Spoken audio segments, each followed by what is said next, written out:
privée.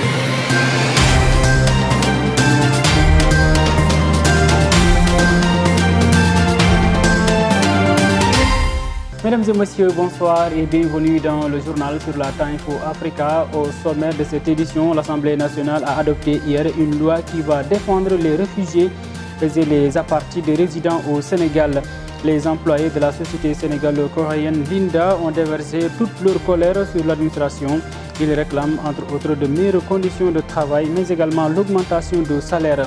Le cure-dent est l'objet privé. Beaucoup de musulmans en ce mois béni de Ramadan. Pourquoi l'utilise-t-on en ce mois de Ramadan? La réponse dans le journal. L'international et la page sportive mettront fin à cette édition. Tout de suite les explications.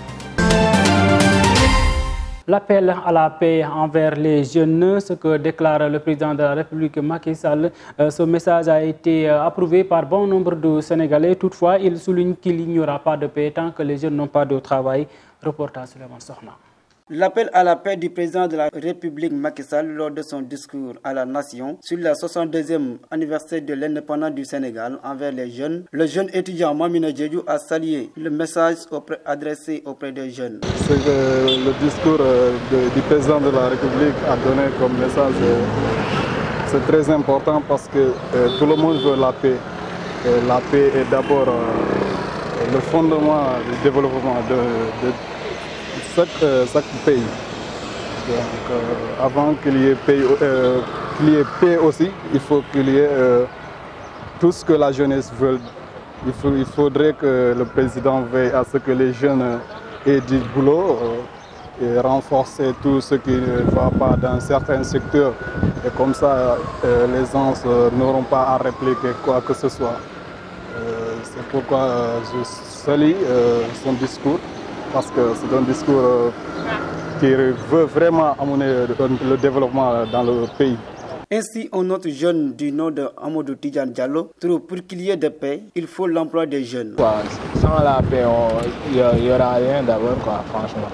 Et je pense que pour que cela soit mis en pratique, il faut que cela vienne d'abord de nous. Je pense que les jeunes se révoltent par d'abord le manque de l'emploi, et aussi sur les différentes choses qu'ils voient et qu'ils considèrent que cela ne devait pas se passer. L'État doit créer des entreprises pour veiller à l'employabilité des jeunes. Et les jeunes n'ont qu'à faire très attention pour protéger le Sénégal et penser au développement du pays. Moi, je dirais que étant jeune, on doit faire en sorte que l'État sénégalais soit un État fort et un État vraiment qui puisse aider les jeunes. Mais en étant jeunes, nous aussi, nous devons faire ce que l'État nous demande. Parce que moi, je pense que l'année passée, au mois de mars, on a assisté des grèves, des événements ici. Le Sénégal est un beau pays, le Sénégal est un pays émergent. Donc tous unis, on doit se donner la main et vraiment aider ces pays à se développer, comme les Lions l'ont fait au Cameroun. Donc nous aussi, on doit se donner la main. Cet appel du président de la République Macky Sall envers les jeunes est salué pour un bon nombre de personnes. Toutefois, d'autres pensent qu'il faut obligatoirement l'emploi de ces jeunes. Merci Souleymane Sokhna. On va toujours rester dans ce sujet. Notre confrère Ousmane Nia a tendu son micro à un autre jeune Sénégalais du nom de Seydou Diop. Il prône une justice équitable pour que la paix règne au Sénégal. Je propose de l'écouter. C'est que la justice ou bien la stabilité d'un pays, ça dépend aussi de l'État. C'est-à-dire que si on parle aujourd'hui de violence, c'est parce qu'il y a certains actes qu'on ne peut pas supporter. C'est-à-dire si on voit des fois qu'on juge des gens de manière anormale ou bien arrêter des gens sans cause. Bon, forcément, la jeunesse vont descendre dans les rues pour revendiquer cela. Vont se révolter, c'est ça que je vois. Faire l'appel à la stabilité du pays, ça c'est quelque chose de très normal. Parce qu'on ne souhaite pas ici des dégâts ici dans notre pays. Le Sénégal, c'est un pays stable. On le connaît depuis la naissance jusqu'à présent. C'est certains violents, on n'a jamais vécu ça. Et on voit dans certains pays, ce qu'on voit là-bas, on ne le souhaite pas ici. Donc l'État doit faire attention, régler les choses d'une manière correcte. C'est ça qu'on souhaite, quoi. Débat houleux à l'Assemblée nationale, le Parlement a repris du service. Il s'est penché sur le vote du budget de loi numéro 21-221 portant le statut des réfugiés et des apatrides. Mais malheureusement, le débat a vite tourné autour de la question de l'homosexualité soulevée par le député Serigne Abdou Obara Doli Mbacké et ses collègues de l'opposition. Ces parlementaires ont invité donc le gouvernement à ne pas faire de cette loi une proteste pour offrir l'asile aux homosexualités du pays limitrophe. Comme annoncé tout à l'heure, l'Assemblée nationale a adopté une loi qui va protéger non seulement les réfugiés, mais également les apatrides résidant au Sénégal. L'annonce a été faite par le ministre de la Justice, Maître Malick Sall, que je vous propose d'écouter. Et ce projet de loi, qui est loi d'ailleurs aujourd'hui, puisque ça a été adopté, encadre les conditions dans lesquelles effectivement les apatrides ou les réfugiés peuvent être reçus dans notre pays. Vous savez, comme vous le savez, que notre pays est un pays de teranga, est un pays d'accueil. Au temps de Senghor, vous savez que beaucoup d'anciens chefs d'État ou de politiciens qui avaient des difficultés venaient se réfugier au Sénégal. Et cette terre de teranga-là, nous la gardons toujours. Mais nous sommes quand même dans un monde un peu compliqué. Il arrive que tous les réfugiés ne soient pas des saints, entre guillemets. C'est pour ça que l'État a tenu également à se prendre des dispositions pour se protéger, pour protéger effectivement la sécurité publique, pour effectivement déterminer d'abord le timing dans lequel effectivement le réfugié ou pour déposer sa demande, les conditions dans lesquelles effectivement le apatride peut demander à devenir sénégalais, les conditions, ce que ce réfugié-là ne peut pas faire, ou cet apatride ne peut pas faire, ou risque de se faire, qu'on retire effectivement les bénéfices qu'on lui a accordés, parce que c'est une faveur qu'on donne. Donc c'est un peu ça là, le texte. La direction régionale du centre subdivision de Kaolack Douane a retenu la date du 7 avril pour procéder à l'incinération d'une quantité importante de drogues et des faux médicaments saisis par le service. Il s'agit de 6 696 kg de chanvre indien d'une valeur de 667 509 000 francs CFA, de 0,384 kg de méthamphétamine, d'un montant de 6 millions de francs CFA, 651,32 kg de morphine, d'un coût global de 38 milliards, d'un lot également de médicaments d'une valeur de 1 milliard, ce qui fait un total de 48 milliards de francs CFA. Parlons à présent du mois de Ramadan. Beaucoup de musulmans ne peuvent pas se passer du cure-dent en ce mois béni de Ramadan. Ce petit bâton a une importance capitale au sens hygiénique et c'est même recommandé. Suivons le reportage signé Elisabeth Tine. En ce mois de Ramadan, bon nombre de Sénégalais utilisent le cure-dent. Le bâtonnet ne fait pas que curer. Non seulement il est utile pour enlever les restes alimentaires coincés entre les dents, mais il participe aussi à l'hygiène bucco-dentaire. L'avis de ce Sénégalais. Après le repas de l'aube, c'est bon d'utiliser le cure-dent pour empêcher que la bouche sente mauvaise. C'est pas prudent d'utiliser la pâte dentifrice parce qu'on peut avaler l'eau sans le vouloir. Un cure-dent rend aussi les dents propres et élimine les odeurs. Et pour quelqu'un qui jeûne, c'est bon de rester propre. Le cure-dent rend les dents propres. Il enlève toutes les saletés qui se trouvent dans la bouche. Car quand on jeûne, on doit être propre. Le cure-dent, c'est bon pour l'homme d'abord et pour les dents. Mais beaucoup utilisent pour ne pas utiliser la pâte et brosse pendant Ramadan parce que les goûts ne sont pas pareils. Donc d'autres peuvent utiliser la pâte. Après, ils vont essayer de manger. Ça va gâter le corps. Mais avec le cure-dent, c'est plus mieux et c'est plus sécurisant. Si pour certains l'utilisation du cure-dent leur permet de lutter contre la mauvaise haleine, d'autres l'utilisent pour montrer publiquement qu'ils jeûnent. L'usage du cure-dent est un signe pour plusieurs personnes qui montrent qu'ils jeûnent. En plus de ça, le cure-dent te tient compagnon au moment du jeûne. L'usage du cure-dent est très important. Il joue un grand rôle sur la santé dentaire de l'individu, notamment l'entretien des dents et l'hygiène buccale. Les pénuries de gaz à Dakar, notamment ici à la cité Kergorgui, le butane est introuvable dans certaines boutiques, une situation qui sévit en ce début du mois de Ramadan. Ainsi, la population tire la sonnette d'alarme. Dans ce reportage signé Barthélémy Cody. Depuis quelques jours, le gaz se fait rare dans certaines boutiques et endroits de Dakar. Pour l'heure, des boutiquiers demandent l'intervention de l'État avant qu'il soit trop tard.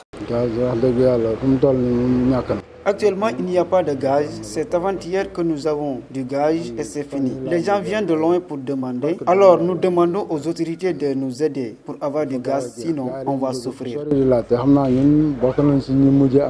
Certains soutiennent que le gaz n'est pas en manque tout le temps, mais ça dépend de sa distribution. Le gaz ne manque pas. Ça vient petit à petit. Des fois ça vient, mais parfois ça ne vient pas. Le problème, ça dépend de la circulation du gaz.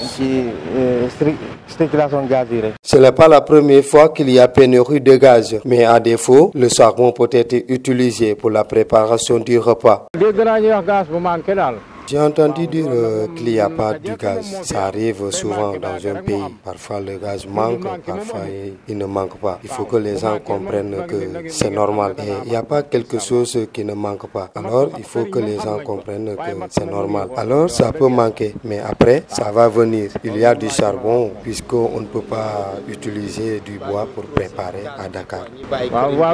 La rareté du gaz actuellement en ce mois béni du Ramadan et du Carême peut impacter beaucoup dans les ménages. Ainsi, boutiquiers et mères de famille interpellent les services concernés à prendre des mesures nécessaires pour trouver une solution. Le courant ne passe plus entre les employés de la société Sénécor, entendez par là sénégalo-coréenne, et leurs administrations après une grève observée depuis quelques jours. La dite entreprise a décidé de fermer ses portes aujourd'hui, ce qui a provoqué l'ire des travailleurs. Ils réclament entre autres plus de considération, mais également l'augmentation de leur salaire. Je propose de suivre cet élément. Le torchon brûle entre les employés de la société sénégalo-coréenne Linda. Plus de 1000 employés ont été expulsés de l'entreprise ce matin alors qu'ils réclamaient plus de considération et de l'augmentation de leur salaire. Maintenant, nous sommes réveillés un jour le mois passé. Ils nous ont payé les paiements et les gens, chacun a constaté que les paiements ne sont pas du tout bons.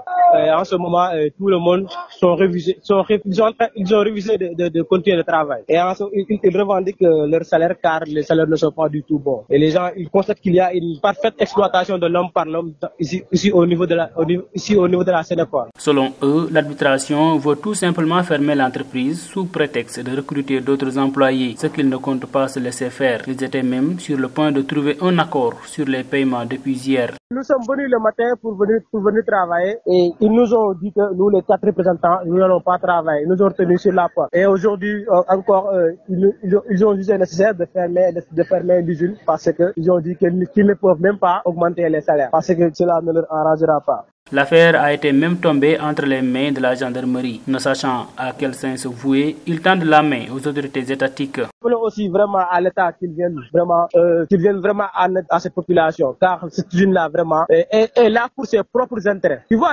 nos parents, nos mamans aussi qui sont là depuis 20 ans, 30 ans, mais ils ne peuvent même pas bénéficier d'une parcelle, ni de voiture. Il y a des gens aussi vraiment, on te paye aujourd'hui, demain tu es endetté. Ces derniers, plus de 1000 employés y travaillent la journée et plus de 800 la nuit, mais aucun n'a ni bulletin de salaire ni prime de travail. L'actualité internationale à présent au Burkina Faso, l'ancien président Blaise Compaoré a été condamné à la prison à perpétuité pour l'assassinat de Thomas Sankara.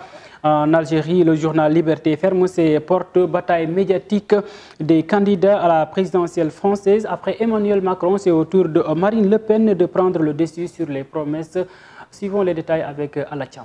L'ancien président du Burkina Faso, Blaise Compaoré, a été condamné mercredi 6 avril par contumace à la prison à perpétuité pour sa participation à l'assassinat de son prédécesseur Thomas Sankara, tué avec 12 de ses compagnons lors d'un coup d'État en 1987. Le tribunal militaire Ouagadougou a également condamné à la perpétuité le commandant de sa garde, Hyacinthe Kafando, et le général Gilbert Détiendéré, un des chefs de l'armée lors du du putsch de 1987. Blaise Compaoré en exil depuis 2014 en Côte d'Ivoire et Hyacinthe Kafando en fuite depuis 2016 étaient les grands absents de ce projet qui a fait débuter il y a 6 mois. Fermeture du journal algérien Liberté, une volonté de museler la presse est la grande question. L'un des fleurons de la presse indépendante francophone en Algérie, le quotidien Liberté ferme ses portes. Son principal actionnaire, l'homme d'affaires milliardaire Issat Rebrab, a annoncé son intention d'organiser le 6 avril une assemblée générale pour un dépôt de bilan et la dissolution du titre. Sur France 24, Farid Dems Deba, fondateur du mouvement citoyen pour Algérie, se demande s'il n'y a pas une volonté de museler la presse derrière cette décision. À quelques jours du premier tour, il y a quelque chose de surréel dans cette campagne présidentielle. Samedi dernier, durant plus de 2 heures dans son seul et unique rassemblement électoral, le président Emmanuel Macron, qui mène dans les sondages, a passé la moitié du temps à aligner une longue liste de nouvelles dépenses et de réductions d'impôts. Quelques jours plus tôt, en muselle, celle qui a le talon au second tour, la candidate de la droite populiste Marine Le Pen, faisait exactement la même chose. À Toulouse, le troisième homme de ce scrutin, le représentant de la gauche radicale Jean-Luc Mélenchon, n'était évidemment pas en reste. La page sport avec cette grande annonce de la FIFA qui veut que le temps réglementaire de chaque match soit 101 minutes. Un budget prévisionnel de 92 millions de francs CFA a été fixé pour que l'équipe nationale de football des Sous du Sénégal brille lors de la prochaine Coupe du Monde Brésil 2022. Suivons les détails dans cet élément. La FIFA n'a pas encore fini de vouloir réformer le football, alors que les dernières informations proposées alimentent sans cesse le débat autour de la politique sportive de la FIFA. Une nouvelle règle annoncée pour la Coupe du Monde Qatar 2022 a surgi. Rallonger le temps réglementaire d'un match à 100 minutes de jeu au lieu de 90. C'est ce à quoi réfléchirait la FIFA pour la prochaine Coupe du Monde prévue en novembre-décembre. L'information a été rapportée par Verted Ballon Zone et reprise par la Gazeta ce mercredi. Une réforme qui ne calmera pas les critiques à l'encontre de la FIFA déjà suscitées par le projet de la tenue d'un mondial tous les 2 ans. L'objectif de cette réforme est de lutter contre les pertes de temps extrêmes constatées durant certaines rencontres dont le temps de jeu n'atteint même pas 1 heure de jeu. Déjà, avec un calendrier que beaucoup de joueurs trouvent trop chargé, la mise en place de cette nouvelle règle devrait susciter un débat plus fourni. Les prochains mois nous en diront plus sur ce nouveau projet annoncé de la FIFA, qui inquiète une fois les puristes soucieux de l'avenir du football, a commenté le site sportif sénégalais Sport. Après avoir connu ses adversaires lors de la Coupe du Monde Brésil 2022, le Sénégal, qui veut briller à l'occasion de la 24e édition des Deaflympics, Jeux olympiques de football des sourds prévus du 1er au 15 mai 2022, et pour ce faire, ils seront mis dans de très bonnes conditions, selon donc le président de la Fédération paralympique Handisport Sénégal, Sandy Agne. Il annonce qu'un budget prévisionnel de 92 millions a été fixé. Concernant l'ambition, certes c'est une première participation, mais en tant que champion d'Afrique, le Sénégal veut bien figurer dans le monde. C'est la fin de ce journal. Merci de l'avoir suivi, mesdames et messieurs. On vous donne rendez-vous demain sur la Time for Africa. Bonsoir.